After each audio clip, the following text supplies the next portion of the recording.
On February 24th, 2022, tens of thousands of troops armed to the teeth invade Ukraine from three fronts, from air, sea and land. From the north towards the capital Kyiv, from the east towards Kharkiv, and the south up to Kherson. It's a massive attack on a scale unseen in Europe since World War II. After weeks of heightened tensions between NATO and Russia, a bloody war breaks out, killing tens of thousands of people and forcing more than 6 million people to flee their homes. I decided to conduct a special military operation.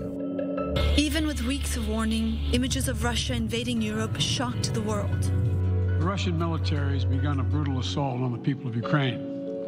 Without provocation, this is a deliberate, cold-blooded and long-planned invasion.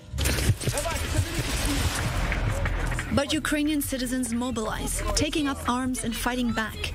And the country's president, Volodymyr Zelensky, active on social media, refuses a ride out to safety and instead asks the international community for ammunition, quickly becoming a symbol of Ukrainian resistance. We are already handing out weapons to defend our country, to everyone who wants and has the capacity to defend our sovereignty. The future of Ukraine depends on every citizen. US says Russia plans to install a puppet government in Kyiv.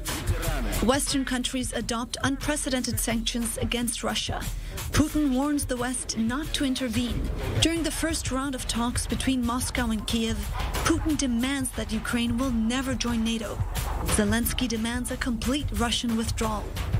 Air raid sirens are heard continuously throughout many parts of Ukraine. Kherson falls, the city of Mariupol is under heavy attack, and Russian forces take control of Europe's largest nuclear power plant. Everything is destroyed. Everything is broken. Where should the people go now? Here they are, sitting there with small kids, with little ones. After 5 days of intense fighting, Russian forces are forced to retreat from Bucha on March 31st. In the following days, dozens of corpses of civilians are found scattered on the streets and in mass graves of the Kyiv suburb. Many of the bodies had been shot in the head while their wrists were tied behind their back. Biden accuses Russia of war crimes and genocide. Moscow denies. After weeks of fighting, nearly 2,500 Ukrainian soldiers and civilians resisting the attacks and holding down the Azovstal iron and steel plant in Mariupol surrender to the Russian military. The end of the battle for the plant means Mariupol falls in the hands of Kremlin forces. Intense fighting continues on the ground. 30 allies sign an accession protocol for Finland and Sweden to join NATO. This is an historic day. As the war rages on in Ukraine, globally the prices for oil and gas have been skyrocketing. To ease the growing international food crisis caused by the lack of export of grains from Ukraine, Moscow and Kyiv sign a deal mediated by Turkey and the UN to unblock exports from Black Sea ports. The first vessels are allowed to leave shortly after.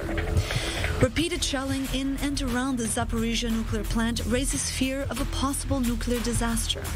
The two sides blame each other, and the UN warns that any damage to the plant would be suicide, with major consequences. More than 10.5 million people have crossed the borders out of Ukraine since the beginning of the invasion, according to the UN. Currently, both sides see no diplomatic solution to end the war anytime soon.